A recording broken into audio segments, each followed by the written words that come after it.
Hello Internet and welcome to the Collective Arcana. We are a channel all about tabletop gaming, and today we're going to talk about dual class characters and alternative rule from the Pathfinder 2nd edition Game Mastery Guide.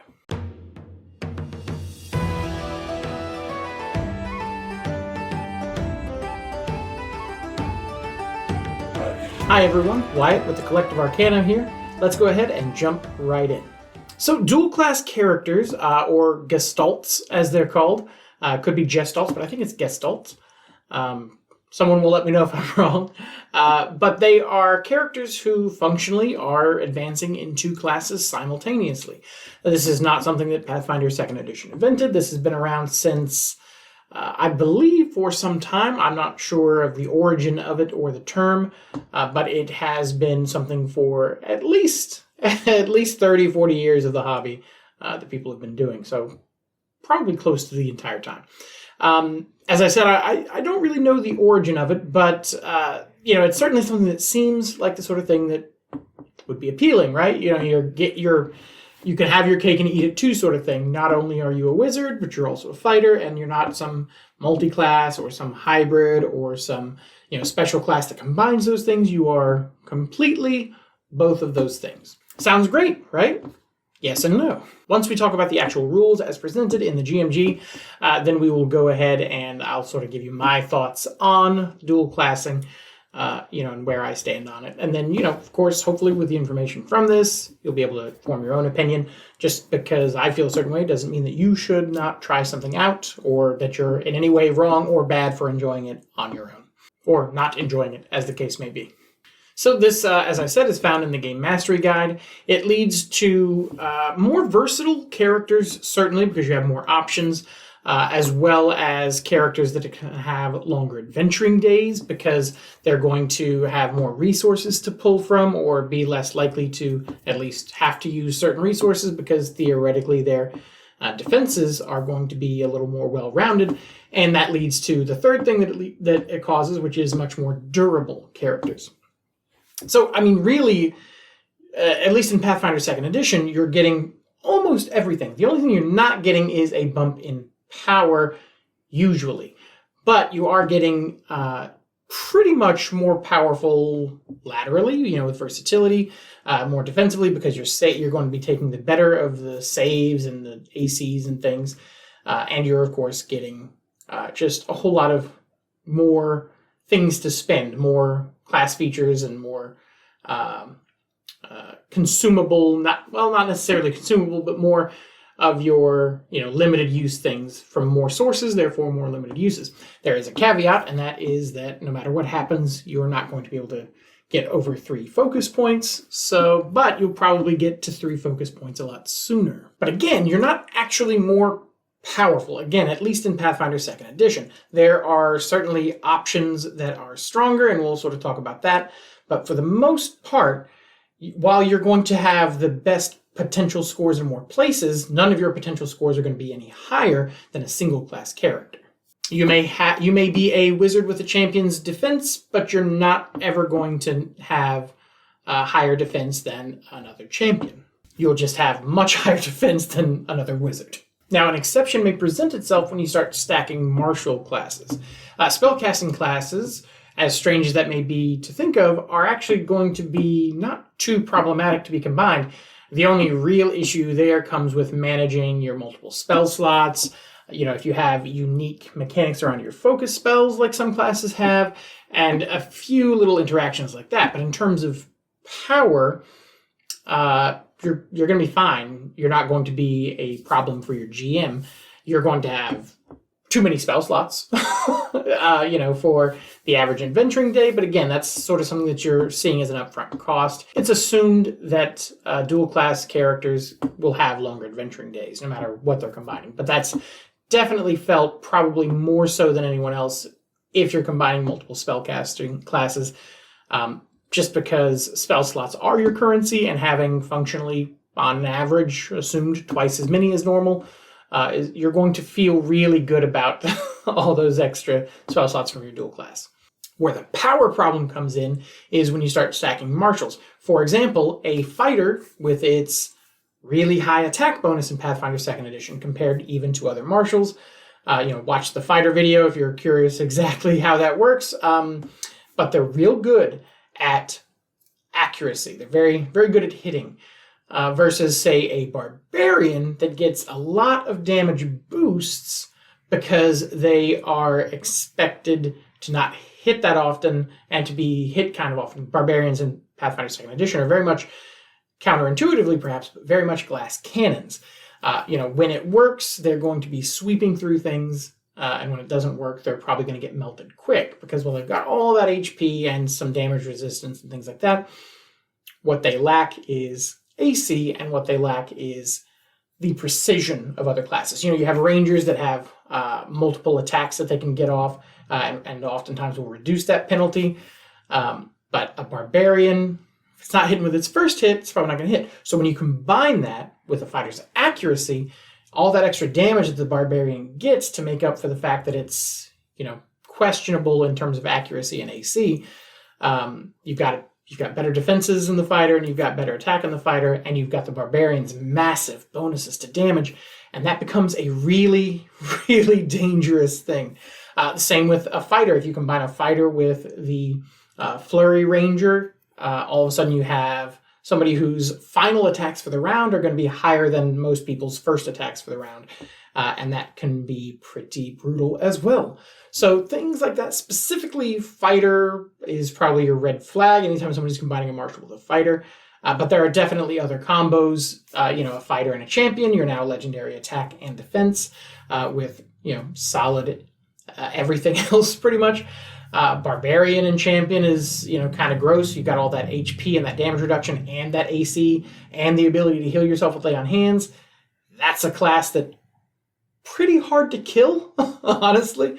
But for the most part, aside from stacking martials like that, especially well-executed stacking of martials, you're not actually going to have a huge bump in power with this. And that's sort of by design. The idea is that unless you have a party that is, stacking a bunch of martials and things like that, you generally might not even adjust your level. And if you do, at most, one level up. And that's might be wild for you to think about, well, you're advancing in 2 classes. But again, barring those few martial stacks, you're not actually getting super more effective in any one area. You're just getting more areas that you are proficient in. And so, again, it's about so many things in Pathfinder 2nd Edition are about coverage and versatility versus stacking numbers. That's very much the thesis of the system. And that allows for these Gestalt characters, these dual classes, to not be the bane of GMs and honestly sometimes players, if you look at it certain ways, that they are in other editions, other games. And that's good. And maybe if that's something that's a reason why you've never tried this before, you don't really need to worry about that here. Again, be mindful of those martials, but you don't really need to worry about it too much. We'll talk about, as we get to the end, why I would still have concerns and why I don't intend to run this myself. But it's definitely got nothing to do with the actual power level of what they're facing, or rather, more accurately, what they're capable of doing. So how does it work? Well, when you are creating a dual class character, you will gain full benefits from each, except for a few things here and there tied to proficiencies. You'll gain the full class and subclass features from your class and from each class, including anytime you would gain feats, you'll gain feats for both. You'll gain one for each. As normal, again, as if you were leveling 2 characters on 2 different sheets, you're just putting them onto one sheet. You'll get all focus points gained, but you still max at 3. So, you might hit that max earlier, but you're not going to get past that maximum of 3, which is a hard rule. You're also going to get all spells and spell slots for each class. It's an important thing to note, however, that you cannot combine these spells. So let's say you go wizard and sorcerer, you're going to have your spell repertoire, your spontaneous spells that you can cast, and you're going to have your sorcerer spell slots, and then you're going to have your wizard spells and your wizard spells known, and you're going to need to prepare those every morning and assign them.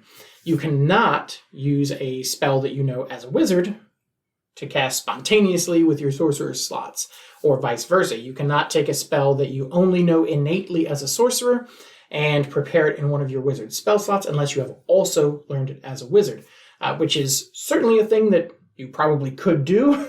I see no reason why you wouldn't be able to, scribe out how the spell works and scribe it directly into your spell book, since you do know it as a sorcerer, but you don't know it as a wizard, so they are not automatically there. So just while that seems like a crazy distinction, like a weird thing to get hung up on, it's important because if you gain a level, for example, and you don't have any downtime or spend any money, you are not going to be adding your new sorcerer spells into your wizard spell book.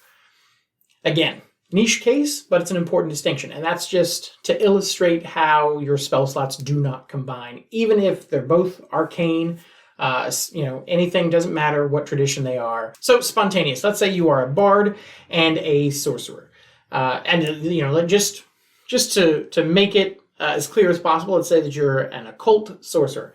You really love that occult spell list. You want as many spells and spell slots as possible. You want as many occult signature spells as possible. Great, you can do both. What you cannot do is, if you've run out of your sorcerer spell slots, you cannot cast a spell from your bard repertoire you cannot cast a spell from your sorcerer repertoire with your bard spell slots.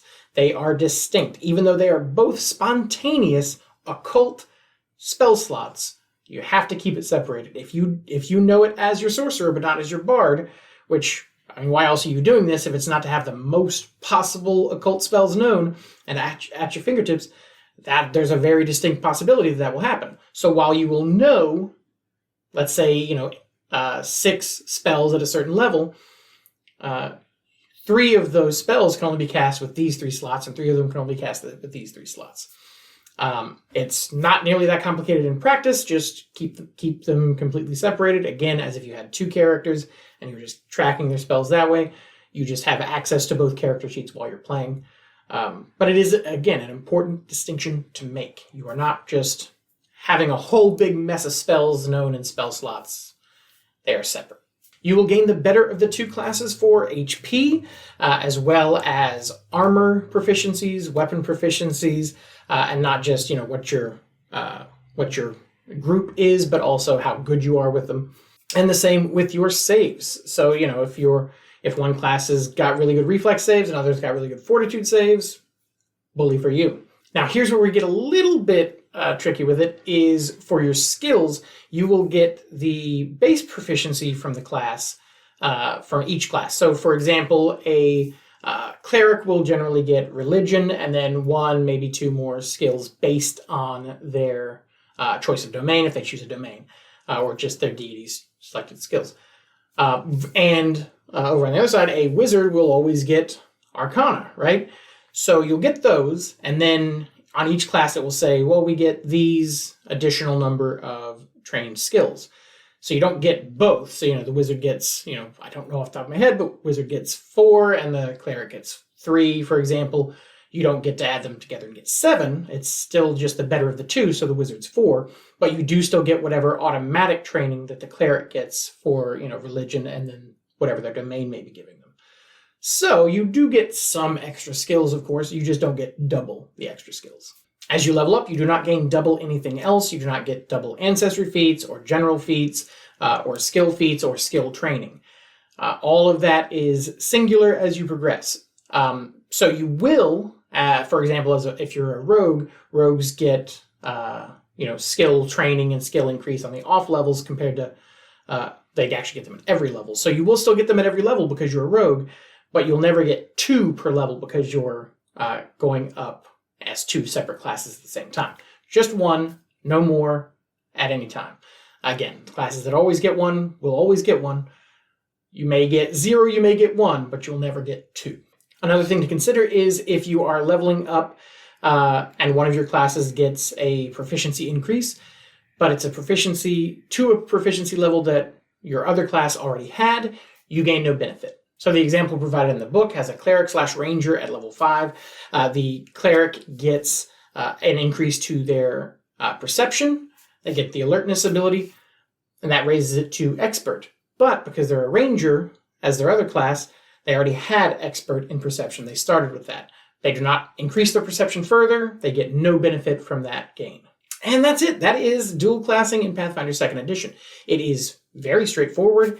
There are some weird little bits, but it's the sort of thing that's mostly on your player's side, keeping track of abilities.